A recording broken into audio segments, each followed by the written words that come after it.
ఇదే కదా కథానందలహరి, ఇది కమ్మని కథల లాహిరి,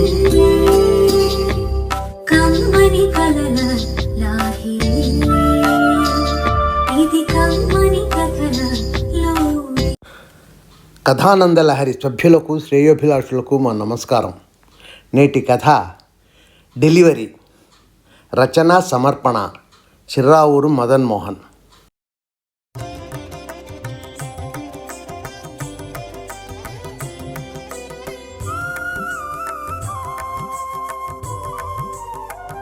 అందాల తార కుమారి అప్సరాదేవి గర్భవతి.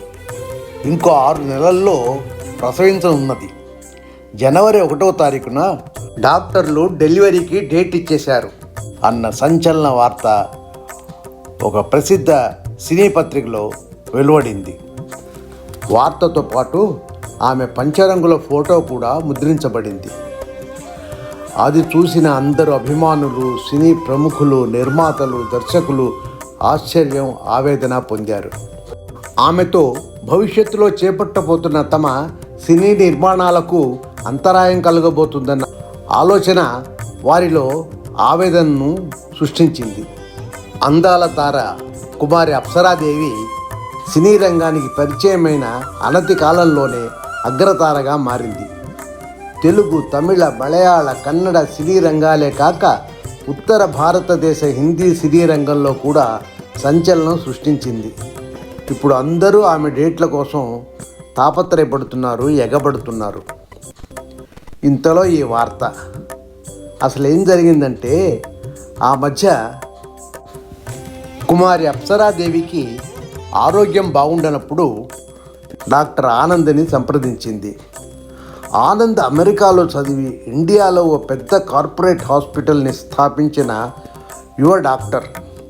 ఆ చిన్న వయసులోనే అతని ఉన్నతిని, పురోగతిని చూసిన అందరు వైద్య బృందం అసూయపడుతున్నారు.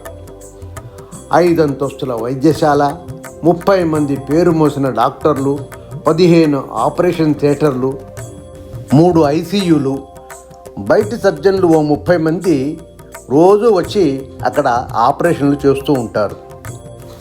ఆనంద్తో నటి అప్సర పరిచయం సన్నిహితంగా మారి నలుగురు 4 విధాలు అనుకునే పుకార్లుగా ఈరోజు మారింది. కానీ ఇంటర్వ్యూలలో ఆమెను ఈ విషయం అడిగితే మా మధ్య ఉన్నది ఓ ఉత్తమ స్నేహమే అని కొట్టిపారేస్తుంది. ఆ రోజు ప్రముఖ సినీ పత్రిక విలేఖరి వెంకట్రావు ఈమెను ఇంటర్వ్యూ తీసుకోవడానికి వచ్చాడు. కాఫీలు, పరామర్శలు తర్వాత తన టేప్ రికార్డుని ఆన్ చేసి ఇంటర్వ్యూ మొదలుపెట్టాడు. ఆమె చేసిన సినిమాలు, చేస్తున్న సినిమాలు, చేయబోయే సినిమాల గురించి వివరిస్తున్న అప్సర సెల్లు మోగింది. ఆ ఫోన్లో డాక్టర్ ఆనంద్ అన్న పేరును ఓ కంటితో కనిపెట్టాడు వెంకట్రావు. ఆమె ఇంటర్వ్యూని కట్ చేసి సెల్లులో కొంచెం గొంతు తగ్గించి మాట్లాడటం మొదలుపెట్టింది. అవతల డాక్టర్ గొంతు ఏదో చెప్పింది. ఈమె ముఖం సంతోషంతో తాండవించింది. నిజమా? నమ్మలేకపోతున్నాను. అయితే డెలివరీ ఎప్పుడు? జనవరి 1కా అని వెంకట్రావును చూసి కొంచెం కంగారుగా, ఇబ్బందిగా ఎక్స్క్యూజ్ మీ అంటూ సెల్ ఫోన్తో అవతలికి వెళ్ళిపోయింది. ఓ 10 నిమిషాలు మాట్లాడి సంతోషంతో తిరిగి వచ్చింది వెంకట్రావు దగ్గరికి. మాటల మధ్యలో వెంకట్రావు, మీకు డాక్టర్ ఆనంద్తో ఉన్న సంబంధం గురించి మీ అభిమానులకు ఏమైనా చెప్తారా అర్చన గారు అని కొంటెగా ప్రశ్నించాడు. అది విన్న ఆమె వెంటనే లేచి, ఇక ఈ ఇంటర్వ్యూ చాలు, నాకు వేరే ముఖ్యమైన పని ఉంది అని నవ్వుతూ సెలవు తీసుకుని లోపలికి వెళ్ళిపోయింది. చేసేది లేక వెంకట్రావు నిరుత్సాహంతో నిష్క్రమించాడు. ఈ డెలివరీ వార్త అతను వేసిందే. దాన్ని చూసిన ప్రైవేట్ ఛానల్స్ ఇదిగో పులి అంటే అదుగో తోక అన్నట్టు ఆ వార్తను ప్రసారం చేసి, ఆడపిల్ల అయితే జీని నొక్కండి, మగపిల్లవాడు అయితే బీని నొక్కండి, అలాగే ఎన్నో బహుమతులు గెలుచుకోండి, లాటరీ పద్ధతిలో బహుమానాలు పంచబడును అని ఘోషించాయి. ఇక కుక్కగొడుగులా వస్తున్న యూట్యూబ్ ఛానల్ సంగతి చెప్పనే అక్కర్లా. వాళ్ళ వంతు సేవ వాళ్ళు చేస్తూనే ఉన్నారు. దానికంతా కారణం నటి అప్సరా హఠాత్ ప్రవర్తన అని అందరి అభిప్రాయం. 2 హిందీ సినిమాలు, 1 తమిళ సినిమాలలో షూటింగ్ కోసం 6 నెలలు విదేశాల్లో అవుట్డోర్ షూటింగ్ ఒప్పుకుంది.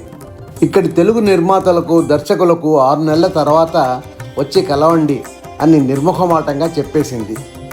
ఈ 6 నెలలు ఆమె గురించి అవాకులు చవాకులు ప్రచురించడం, ప్రసారాలు చేయటం ముఖ్య కార్యక్రమంగా పెట్టుకున్నారు మీడియా ప్రముఖులు. 6 నెలల తర్వాత డిసెంబర్ 30వ తేదీ ఆమె ఇండియాకు వచ్చింది. అందరూ ఎయిర్పోర్ట్లో కాచుకుని ఉంటే విఐపి ఎంట్రన్స్ నుండి ఎవరికీ కనపడకుండా కారులో వెళ్ళిపోయింది. 2 రోజులు ఎవరికీ కనపడలేదు, ఎవరినీ చూడలేదు. అందరికీ ఆమెను చూడాలన్న కుతూహలం పెరిగిపోతూ ఉన్నది. జనవరి 1వ తారీఖు ఆమె రహస్యంగా డాక్టర్ ఆనంద్తో ఎక్కడికో వెళ్ళింది. మర్నాడు అన్ని పేపర్లలో న్యూస్, హ్యాపీ డెలివరీ టు అప్సరాదేవి అని పెద్ద అక్షరాలతో ప్రముఖ కార్ల కంపెనీ వారి మొదటి బ్యాటరీ కారును ఆమెకు డెలివరీ చేశారు. ఆ company chairman and managing director.